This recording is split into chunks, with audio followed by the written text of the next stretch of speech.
Morning. Anna is a girl. She is 7 years old. She lives in a small house.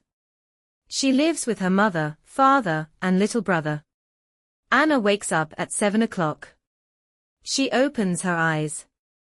She sees the sun. She smiles. She is happy.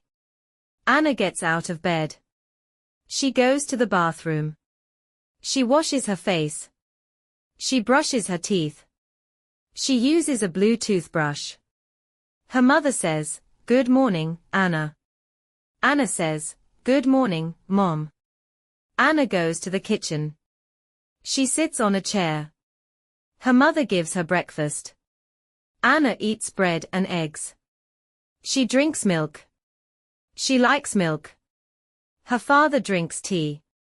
He reads a newspaper. Her little brother eats cereal. He is 3 years old. He laughs a lot.